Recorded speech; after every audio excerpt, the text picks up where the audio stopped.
South ఇండియాలోనే biggest sorry store మన Varahi silks మన విజయవాడ ఎంజీ రోడ్ లో డిసెంబర్ 4వ తారీఖున ఘన ప్రారంభం. నమస్తే రమగారు. నమస్తే రమగారు, పిల్లలు టీనేజ్లోకి అడుగు పెట్టగానే, అంటే ఫర్ ఎగ్జాంపుల్ 13, 14 ఈ వయసులో జనరల్గా హార్మోనల్ చేంజెస్ వస్తాయి, సహజం అది. కానీ ఆ వయసులోనే తప్పటడుగులు వేయడానికి కూడా ఎక్కువ అవకాశాలు ఉంటాయి. తెలిసి తెలియక వాళ్ళకి తెలిసిందే కరెక్ట్ అనుకునే పరిస్థితి కదా. ఆ టైంలో మనం పిల్లల్ని ఎలా కాపాడుకోవాలి, వాళ్ళకి ఇది తప్పు ఇది కరెక్ట్ అని ఎలా చెప్పాలి, అంటే వాళ్ళు వినే పరిస్థితుల్లో కూడా ఉండరు.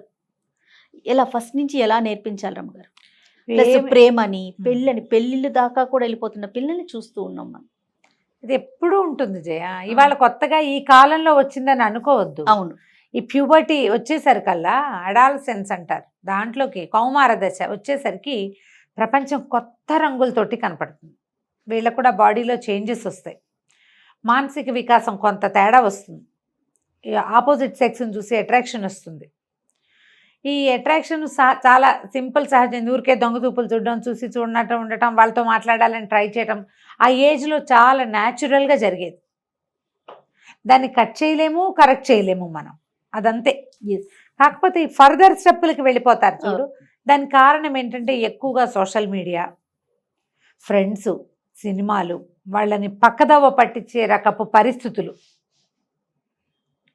చాలా ఎర్లీ ఏజ్లో పెళ్ళిళ్ళు చేసేసుకునే సినిమా కథలు, టీనేజర్స్, లేకపోతే శారీరకంగా కలిసేందుకు ప్రయత్నం చేయటం పిల్లలు. ఏమంటారంటే దీన్ని సరిగ్గా చెప్పాలంటే ఎక్స్పెరిమెంటల్గా చేసే వాళ్ళు కూడా కనిపిస్తారు. అట్లాంటి పరిస్థితులు కూడా ఉన్నాయి. పైగా ఇప్పుడు అవకాశాలు ఉన్నాయి బాగా.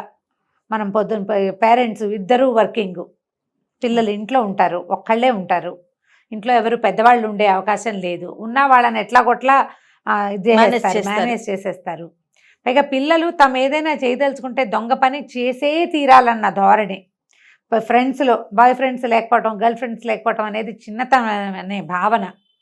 15-16 ఏళ్ల పిల్లలు చిన్నపిల్లల్ని అబ్యూజింగ్ అయినా దిగిపోవటము, అలాంటివి వీడియోలో, సినిమాలో, కథలో, కబుర్లో వింటూ ఉండటం. ప్రపంచమే ఈ పరిస్థితిలో ఉంది. ఈ అడాలసెన్స్లో ఆపోజిట్ సెక్స్ పట్ల అట్రాక్షన్ అనేది ప్రపంచ సూత్రం, నేచర్లో సహజంగా జరిగేది, చాలా సహజమైంది. ఆడపిల్లలకి 12-13కే వచ్చేస్తాయి. మగపిల్లలు కొంతమందికి 12-13 ఉంటే కొంతమందికి 15-16 ఏళ్ళకి స్టార్ట్ అవుతాయి. ఇది వరకు కొంచెం లేట్గా ఉండేది, ఇప్పుడు ఇంకొంచెం మగపిల్లల్లో కూడా. ఎందుకంటే మన ఆహారం వల్ల మగపిల్లల్లో ప్యూబర్టీ కూడా అర్లీగానే వచ్చేస్తుంది. ఇవి వచ్చేసేసరికల్లా వాళ్ళు ఇట్లాంటి వేటైనా చూస్తే సిగ్గుపట్టము, మొహమాట పడ్డము, శరీర అవయవాలు వాళ్ళలో వేరే కొత్త రకమైన ఉద్రేకాలు కలిగించడము, ఇవి సహజమైనవి. కాకపోతే ఏంటంటే ఎక్కువగా పిల్లలతోటి కొంచెం సంబంధ బాంధవ్యాలు ఉంచుకోవాలి. వీళ్ళు ఏం చేస్తున్నారు అనేది ఒక కన్ను వేసి ఉంటారు. ఎంతసేపు వేయాలంటే పోలీసింగ్ చేయకూడదు. పిల్లలు పోలీసింగ్ని సహించరు. అవునవును. ఎంతసేపు మా మీద డిటెక్టివ్ లాగా చూస్తున్నారు, మా పుస్తకాలు చూస్తున్నారు, ఇలా ఏడుస్తారు. దేవుడా, మా ఫోన్స్ చెక్ చేస్తున్నారు. చెక్ చేయకుండా చెక్ చేయాలి. ఎవరి పిల్లలు ఎలా అంటే అందరికీ ఒక సూత్రం అయితే కాదు. పిల్లల దగ్గర కొత్త వస్తువులు ఉంటున్నాయా, కొత్త విషయాలు ఉంటున్నాయా, వాళ్ళు ఏదైనా తరచుగా ఫోన్లో మాట్లాడుతున్నారా, తరచుగా బయటికి వెళ్ళిపోతున్నారా, తరచుగా ఎవరింట్లో ఉన్న స్పెండ్ చేయడానికి ఇష్టపడుతున్నారా ఒకటి, లేదా ఎవరింటికైనా వెళ్ళడానికి భయపడుతున్నారా, ఎక్కడైనా అబ్యూజింగ్ లాంటివి జరిగిపోతున్నాయి. పెద్ద పిల్లలు చిన్న పిల్లల్ని అబ్యూజ్ చేస్తారు. అవునవును, చెప్పలేకపోతాం. అది చెప్పినప్పుడు పేరెంట్స్ కొంచెం బయటకు వచ్చి, గొడవకి వెళ్ళి పోలీస్ స్టేషన్కే వెళ్ళండి అని నేను చెప్పలేను, పరిస్థితిని బట్టి చేయాల్సిందే, ఎవరి పరిస్థితులు వాళ్ళవి కదా. దాన్ని హ్యాండిల్ చేయగలగాలమ్మా. పిల్లల్ని ఇలాంటివి చెప్పబోక నాకని తల్లులు ఉన్నారు తెలుసా. ఇవన్నీ జరుగుతాయి. మా చిన్నప్పుడు కూడా ఇలాగే జరిగేవి. వాటిని గొడవ చేయకూడదు, చెప్పకూడదు, ఎవరికి వినకపోగా ఇట్లా చెప్పే తల్లులు కూడా ఉంటారు. భయం అన్నమాట, పరిస్థితిని హ్యాండిల్ చేయడానికి భయపడతాం మనం. ఇప్పుడు ప్రేమలు, పెళ్ళిళ్ళు, ఏదైనా మాటలు వచ్చినప్పుడు పిల్లలకి వివరంగా చెప్పాలి. ఎలా వివరంగా చెప్పచ్చు అంటే ఈజీ మెథడ్. ఆ పక్షులు గుడ్లు పెడతాయి, ఈ ఇళ్లల్లో పక్షి గుళ్ళు అవి పెడుతూ ఉంటాయి. ఆ గుడ్లు పెట్టిన పిల్లలు అవుతాయా, ఆ పిల్లలు ఎప్పటికీ ఎదగవు. ఎన్ని రోజులు పడుతుందో, నెల రోజులైనా పడుతుంది అవి రెక్కలు వచ్చి ఎగరటానికి. 20 నుంచి నెల రోజులు తీసుకుంటాయి. ఈ పిల్లలకి వాటిని చూపించాలి. నువ్వు ఏదైనా చేయొచ్చు, రెక్కలు బలంగా వచ్చాక ఆ పక్షి ఎగిరిపోతుంది. ఒక్క రోజులో ట్రయల్స్ చేస్తాయి, రెండో రోజుకి జంప మొత్తం పిట్టలన్నీ ఎగిరిపోతాయి. అలా ఎగిరిపోవాలంటే రెక్కలు బలంగా ఉండాలి. దానికి నీకు చదువు, ఓ ఉద్యోగం, ఓ వ్యాపారం, నీ కాళ్ళ మీద నువ్వు నిలబడ్డం, నువ్వు ఇండిపెండెంట్గా ఉండటం, నువ్వు సంపాదించుకోవటం, నీ డబ్బులు నీవి. పక్షికి దాని రెక్కలు దానిలాగా అమ్మ నాన్న ఇద్దరు ఎగురుతారు, బుజ్జిపిట్టలు ఎందుకు ఎగరవు? దానికి స్ట్రాంగ్ అవ్వాలి కదా. అయ్యేదాకా అది కూర్చుంటుంది. ఇక్కడే ఏ డ్యాన్స్ ఆడినా అక్కడక్కడే చూస్తూ ఉంటుంది. నువ్వు కూడా అలాగే ఉండాలి. ఓకే, అది నేర్పించాలి. అది నేర్పించాలి, అది చెప్పాలి. ఏదో ఒక సందర్భంలో వచ్చినప్పుడు అలాంటివి ఏమైనా రాగానే మా తల్లిదండ్రులు స్కిప్ చేసేస్తుంటారు మాటలు. స్కిప్ చేయొద్దు, ఇలాంటివి చేయకూడదు. ఎవరైనా ఇలా క్లోజ్గా మూవ్ అయితే రకరకాల ప్రాబ్లమ్స్ వస్తాయి, హెల్త్ ఇష్యూస్ వస్తాయి, ఏమైనా ప్రాబ్లమ్స్ వస్తాయి, చదువు పాడైపోతుంది. నీకు రేపొద్దున నువ్వు బతకడానికి కావాల్సిన చోటు ఈ ఒకరోజు ఈ 14వ ఏట ఈ 18వ ఏటే జీవితం అయిపోదు కదా. మనకేంటంటే పిల్లలు కథలు చదువుతారా, హ్యాపీలీ లివ్డ్ ఎవర్ ఆఫ్టర్ అని ఉంటుంది. దాంట్లో అబ్బాయి అమ్మాయి పెళ్లి చేసుకున్న తర్వాత హాయిగా ఉన్నారు. అబ్బాయి అమ్మాయి పెళ్లి చేసుకున్నాక హాయా? ఏముంది హాయి? అమ్మ నాన్న పెళ్లి చేసుకున్న తర్వాత ఏం హాయి ఉంది? ఎంత హాయి ఉంటుంది? తర్వాత అంతా జీవితమే కదా, అదంతా గడపద్దు కాదు రమ్మగారు, అక్కడే కదా మొదలు. అక్కడి నుంచి స్టార్ట్ అయ్యి నువ్వు ఎంత స్ట్రగుల్ అయితే జీవితం చివరి దాకా వెళ్తుంది. నేను కూడా చిన్నప్పుడు పెళ్ళైపోతే అయిపోయేదని అనుకునేదాన్ని చేయ. ఎందుకంటే కథలన్నీ అంతే, సుఖంగా ఉన్నారు అంటే ఏమిటది? అసలే మీరు పుస్తకాలు అప్పురుగాయి మొత్తం అలా ఊహించేసుకునే వాళ్ళు. అలాగే ఉండేది, నాకు కూడా అలాగే ఉండేది. ఎవరికైనా అంతే అంతే సహజం. అది చాలా సహజంగా ఇలాగే అనుకుంటాం.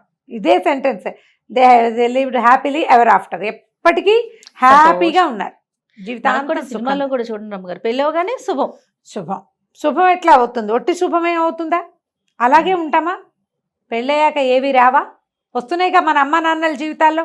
పిల్లల్ని ఇలా ఆలోచింపచేయండి, చెప్పటమే ఎక్కువ ట్రై చేద్దామా, అలాంటి ట్రయల్స్ వేయకూడదు అని ఆపుకుంటూ ఉండాలి. చెప్పాలి, మాట్లాడాలి. ఎవరెవరితోటి వెళ్తున్నారు వీళ్ళు, మనకు తెలియకుండా ఎక్కడెక్కడికో వెళ్ళిపోతున్నారా, ఇంటర్నెట్లో స్నేహాలు చేస్తున్నారా, మన దగ్గర డబ్బులు పోతున్నాయి, అవన్నీ కూడా చూసుకోవాలి. చాలా జాగ్రత్తగా ఉండాలి. టీనేజ్లో పిల్లల్ని కాపాడితే ఆ 19-20 వచ్చేసరికి పిల్లలు ఆటోమేటిక్గా బుద్ధిమంతులు అవుతారు. జీవితం పట్ల విలువ అవి అర్థమవుతాయి వాళ్ళకి.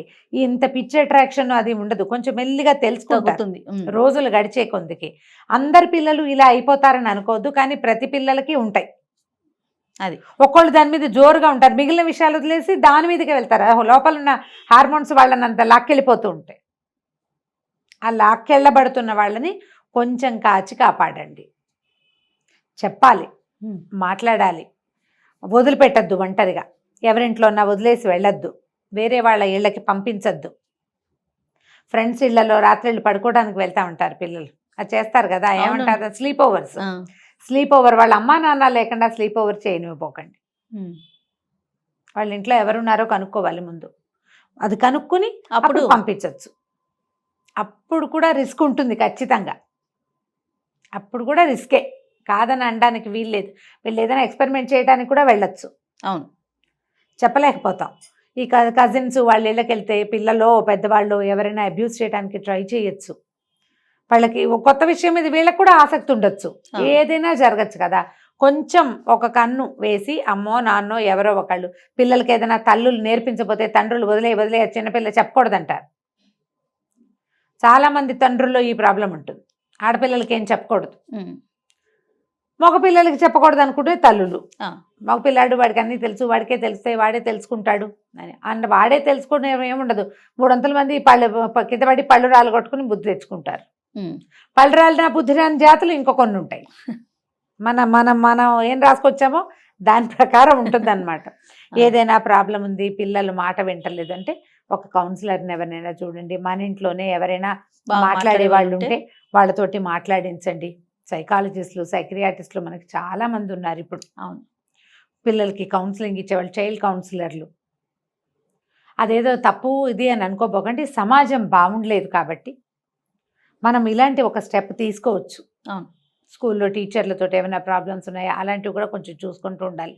ఈ ఏజ్లో వాళ్ళంతటా వాళ్ళకే ప్రేమలు ఆసక్తులు అవి ఏర్పడితే అది ఉండాలి, కానీ ఇంత పిచ్చకపోకూడదు అనే విషయం వాళ్ళకి తెలియచేయాలి. ఎవరితోటైనా మాట్లాడించి దీన్ని సెట్ చేయొచ్చు, ట్రై చేయాలి. కానీ అంతే. రైట్ అమ్మగారు, నమస్తే.